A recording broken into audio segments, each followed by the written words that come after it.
for the exam on the engine.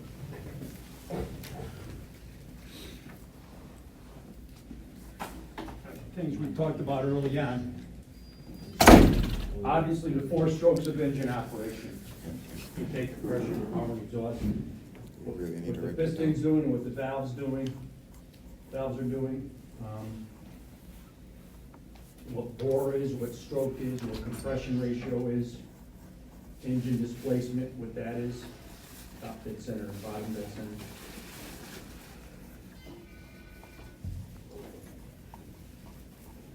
Wait, so what were those again? So I could write them Uh, down. Bore and stroke, well, first of all, I said the 4 strokes of engine operation, and what valves and pistons are doing. Bore, with stroke.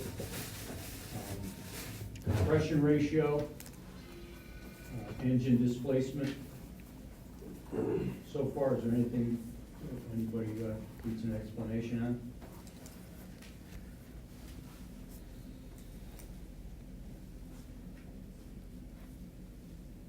No? Okay. What 3 things are necessary to have combustion? Right, you need fuel air mixture, you need compression, and you need ignition. If the cylinder's misfiring, it's one of those 3 things, or at least one of those things is missing. Displacement, remember, is the amount of volume displaced by the movement of the piston. It's determined by the bore of the stroke. Compression ratio, whenever you see ratio, what does it mean?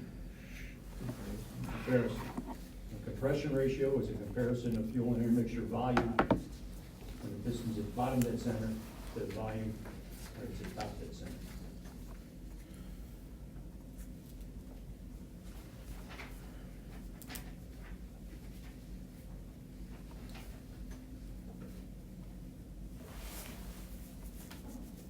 All right, you need to know what manifold vacuum is, what creates it, what causes or creates manifold vacuum, when it's high and when it's low, right? It's high at idle and it's low under a load. It's higher when there's no load, it's lower when there's a load, when you're making a big vacuum leak.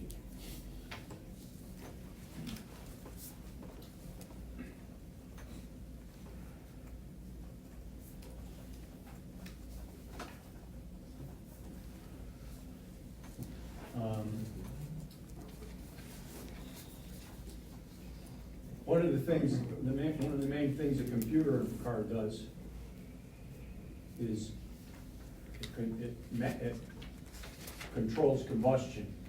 And how does it control combustion to make it as efficient as possible? What are the 2 variables?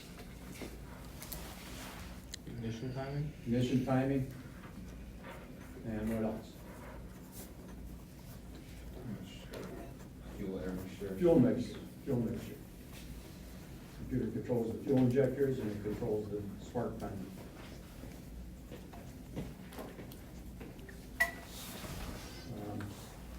And speaking of ignition timing, what other timing applies to an engine? Valve? Valve timing, correct.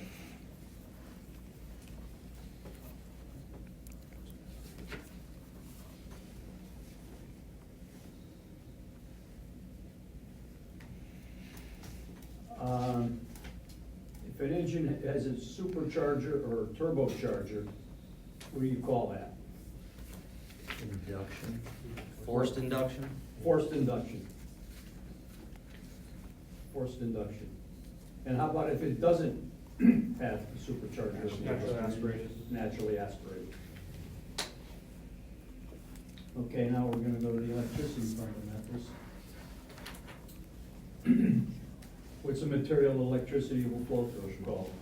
Conductor. Conductor. What's the material electricity will not flow through? Insulator. Insulator. What kind of circuit do you have to have in order for electricity to flow? Complete. Complete or closed? Correct. You need to know Ohm's law. What's Ohm's law, who knows? Voltage over You could put, write it that way, yes. How about writing as like a voltage equals current times resistance. Voltage is V for electromotive force. Current is I for some French word.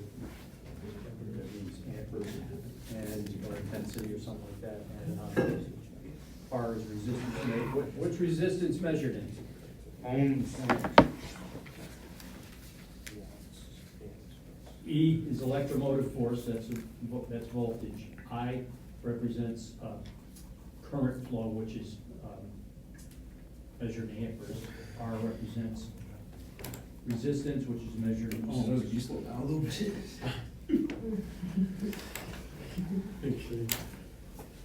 What's wrong? Like, for the electrical part, can you guys slow down? Oh, yeah. Thank you.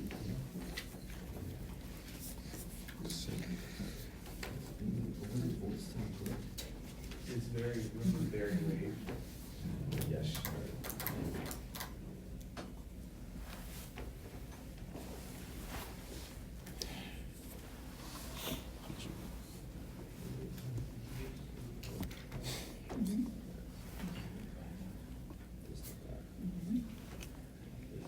Anybody want me to repeat anything so far? What is the one under conductor resistor?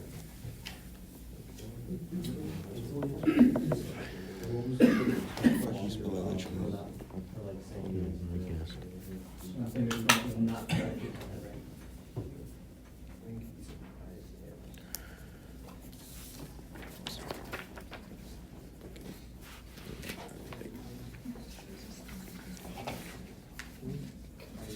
You catching up? Oh, no, I'm good, yeah, yes, sir.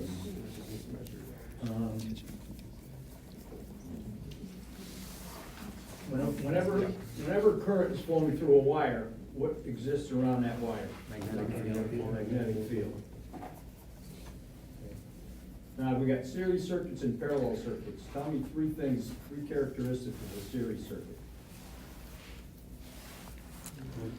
One path for the electricity to flow.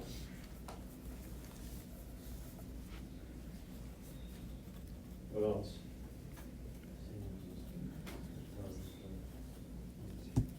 How about,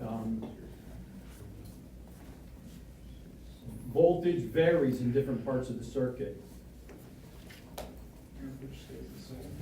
Current or amperage stays the same everywhere in the circuit.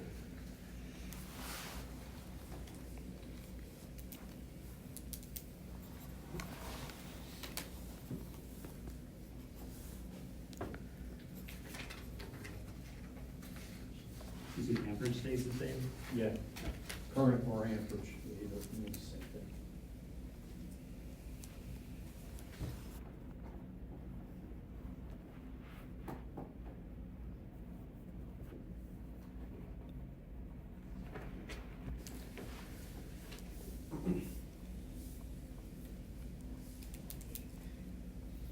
How about three characteristics of a parallel circuit?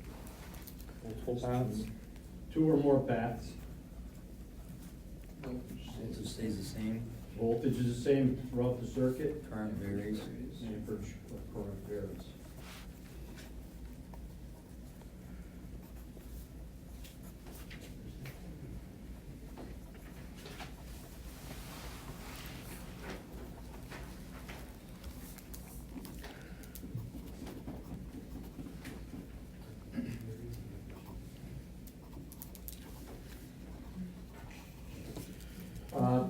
When you're using a meter to measure voltage, how should you hook the meter up? It's hooked up in parallel with the circuit. We want it in voltage. And preferably the kind of voltage you're working with, whether that be AC or DC. Yes, both of those are right, Joe. So in other words, what I was looking for is you should hook it up, it should be connected in parallel. Of course, you put it in either AC or DC, whatever you want to measure. And parallel means that the meter makes a new path, as opposed to if you hooked it in series, the meter will be part of the path, part of the existing path. When measuring amperage or current, how should you hook up the meter? Series or parallel? Series. Because to measure current, all the current has to go through the meter. When you're measuring resistance, what do you have to make sure of before you measure it? No power. Circuit has to be dead. All right, we'll go down to some electrical devices, components that we talked about early on. They're all over the place in the car. Electromechanical devices and electronic devices, what's the difference? Electromechanical move, electronic down. Electromechanical means there's movement. Electro, or electronic is sometimes called solid state, there are no moving parts. Like a transistor is a solid state or electronic device. So moving parts electromechanical, moving parts electrical. That's like the difference. Say that again? I said, so electromechanical is moving parts while, electronic is no moving parts. Correct. Alright. And I'm talking about just components, not systems, because you have both. You have both. You have a system and circuit. Okay, what's a device, an electromechanical device that uses magnetism to control a high current circuit with a lower current? It's a relay. And how about electromechanical device that can use magnetism to create linear motion? Motor. Solenoid. What's an electromechanical device that uses magnetism to create rotary motion? Electric motor. Motor, electric motor.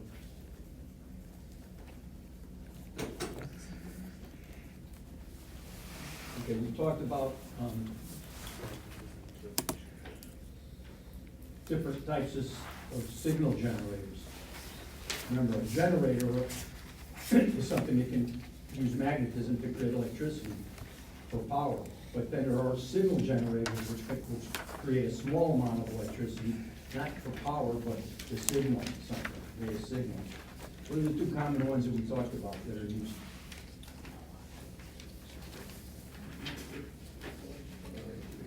Hall effect and the variable resistor.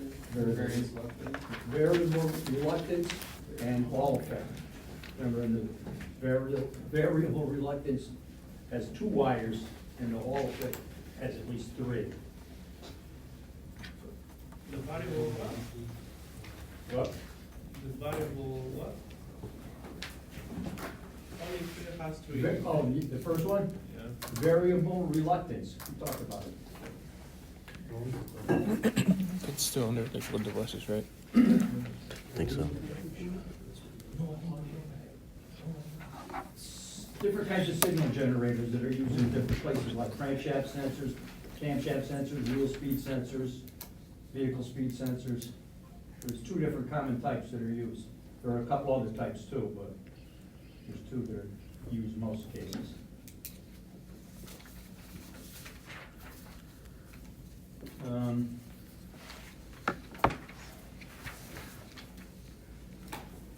How about things like cooling temperature sensors or intake air temperature sensors? What are they?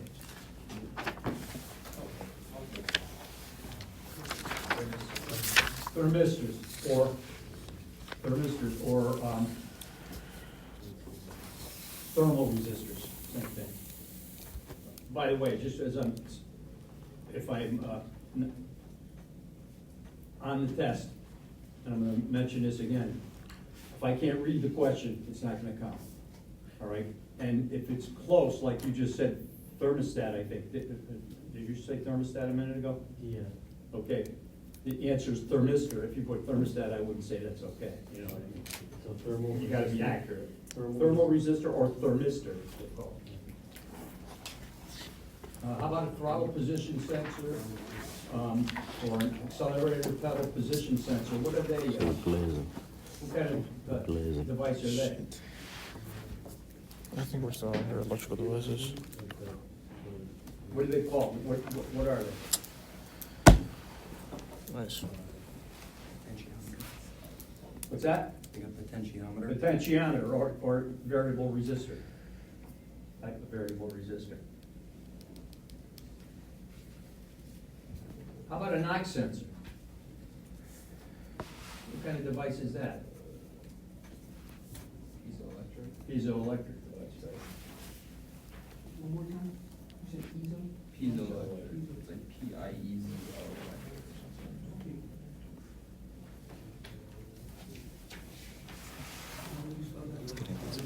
You can figure that out on your own, all right? We'll give you an outline of everything's gonna be. You can find, if there's something you're not sure, you got the book, you can prepare for the test before Wednesday. Scan tools. All right, what are, In the way, bro. oh, there's a couple of examples now that I'll get to, jump back to that. Scan tool, though, what are the three types of information you can get with a scan tool? What's that? Freeze frame data is one of them. Live data is another one. Trouble codes? Trouble codes or DPCs. Also, you can get monitor status and other stuff too.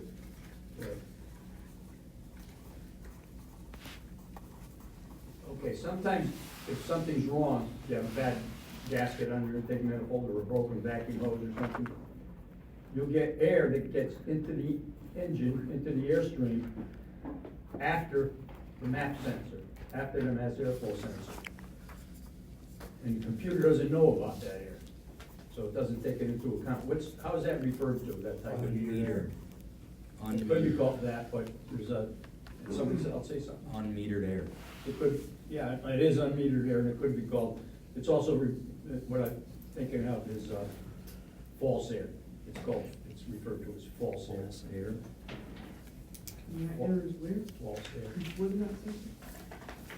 No, the map sensor reads how much air is going into the engine. If air leaks in past it, the map sensor doesn't know about it, and the computer doesn't know about it. Fuel systems. First of all, going back to sensors and actuators, what kind of a device is the fuel injector? He said we're going back this and just make sure. Solenoid. I'm just gonna put them Fuel system. The fuel system consists of two subsystems. What are they?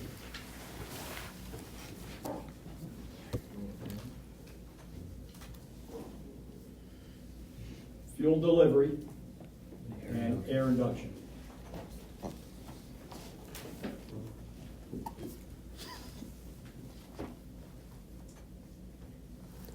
Okay, the cars have something called CAN, and they're CAN, Control Area Network. What is the purpose of that? It seems like the communication between the different. It provides the communication, yeah. Or, yeah, okay, yeah. All right, another thing with the scan tool, as I said, you can check monitor status. There's two kinds of monitors in the cars. What are the two types of monitors?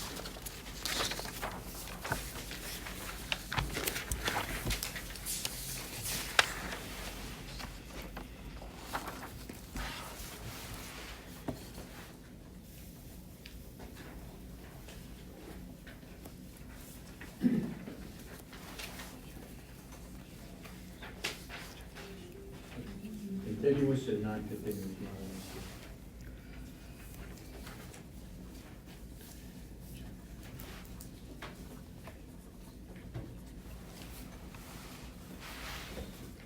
Need to know the the three sources of emissions. And the three emissions that come out of the tailpipe.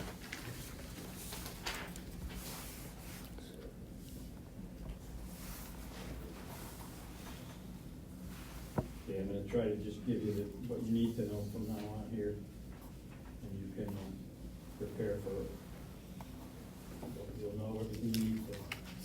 The two types of catalysts in the catalytic converter, the three different places where emissions come from on a car, and the three different pollutants that come out of the tailpipe. They're part of the tailpipe emissions. So you already know one of them.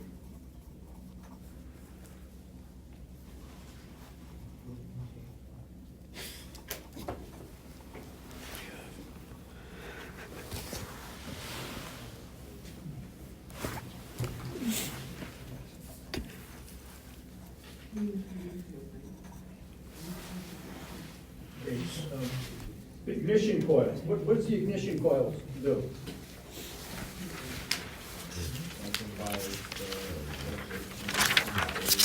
It takes low voltage, high amperage electricity from the battery and turns it into what? High voltage, low amperage electricity in order to fire the spark plug. And what is it? What kind of device is an ignition coil? Solenoid, No. no? Valve? No.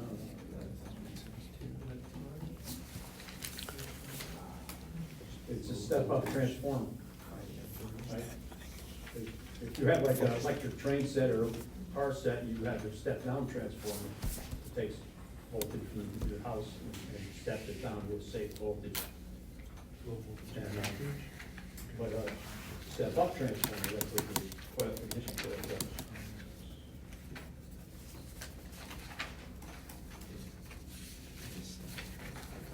Okay, make sure you know the pre-catalytic converter, oxygen sensor or air fuel ratio sensor, and the post-catalytic converter sensor, and what the difference is, what they do, what you want to do.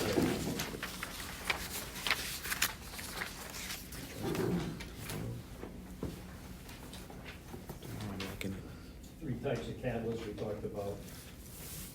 The two types. Oxidizing catalyst and reducing catalyst. In other words. Talked about that.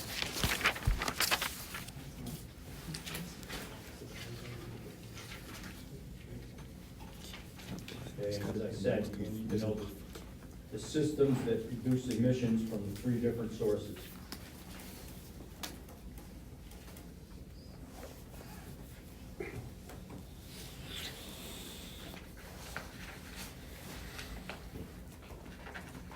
EGR system, what's the EGR valve and EGR system do? Exhaust gas recirculation? Exhaust gas recirculation, what's the purpose, what does it do? Doesn't it, bring back the, like, leftover, go by, so it can get properly, Reduces temperature in the combustion chamber. You're confusing it a little bit with, PCV system. Yeah. You're right, yeah. It reduces the temperature, it dilutes the fuel and air mixture, so that it doesn't burn as hot, so it doesn't start burning the nitrogen, and, because, what are the components of the air that we're breathing, it's all around us? But how much of each?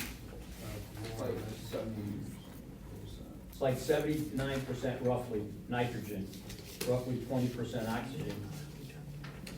So you have 1% argon and some other stuff, including carbon dioxide.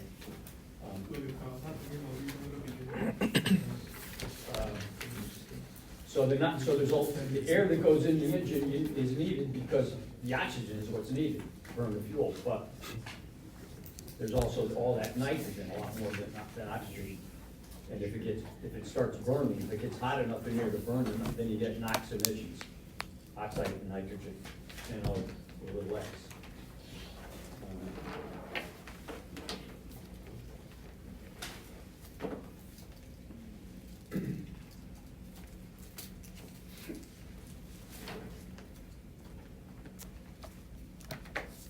Okay, what pollutant would be high out of the tailpipe if the fuel mix was too rich?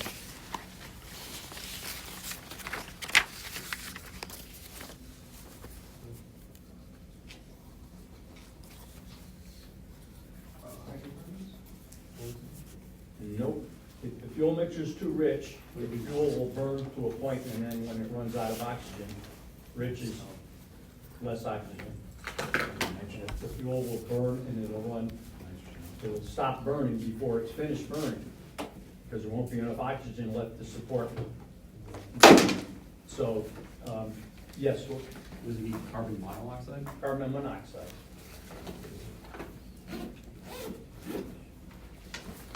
If the fuel mixture is too lean, what might happen is you might have a lean misfire where it's so lean that the spark fires, but it doesn't ignite it, and then you got raw gas goes out.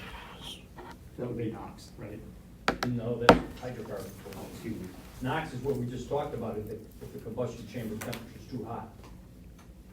That's why they use EGR to dilute the fuel intermixture.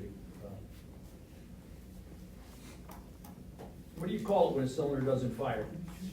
Misfire. Misfire.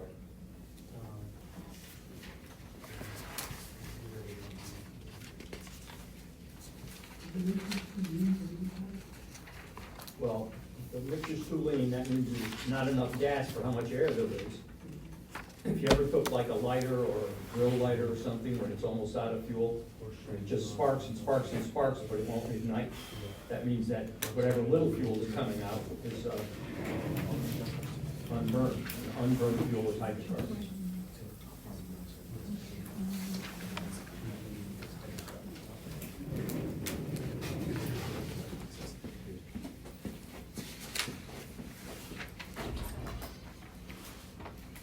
Okay,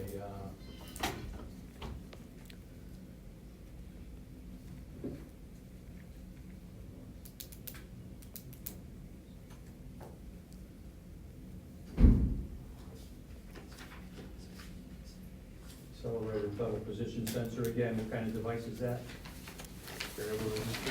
Variable resistor or potentiometer?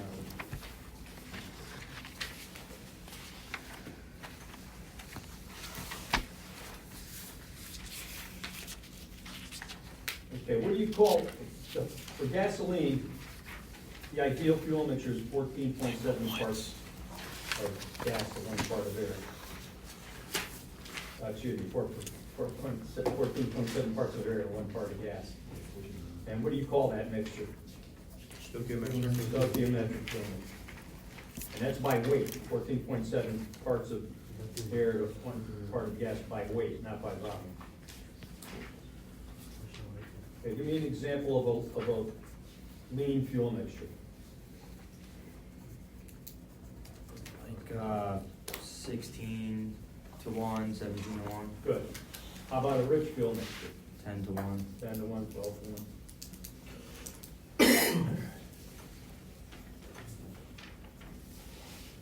Okay.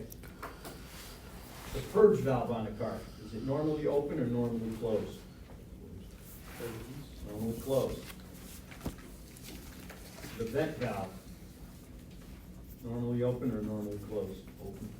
Normally open. Closes during testing, when it's doing the test.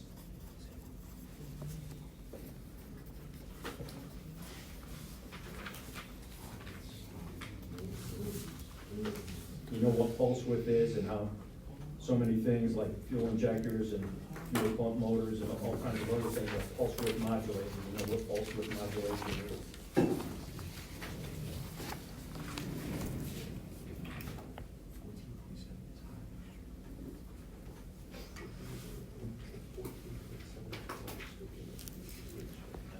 Remember, again, make sure you know what the 2 different types of catalysts are and the 3 different catalysts that are, 2 of them are one type, the other one's the other type. the air fuel ratio sensor does and what the post-catalyst oxygen sensor does. What if you had real low compression in a cylinder? Which pollutant, which tailpipe pollutant would be high?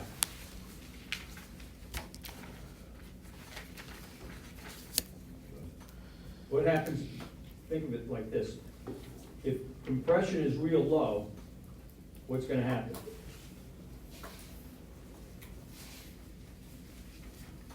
If a spark plug doesn't fire, what's gonna happen? Just fuel, What do you have? fuel and air on burn. You have a misfire. That's what I was saying, if your compression is excessively low, the cylinder won't fire, because you need those three things. You need the fuel and air mixture, you need compression, you need ignition. So if the compression is real low, you have a misfire, and if you have a misfire, none of the fuel gets burned, and what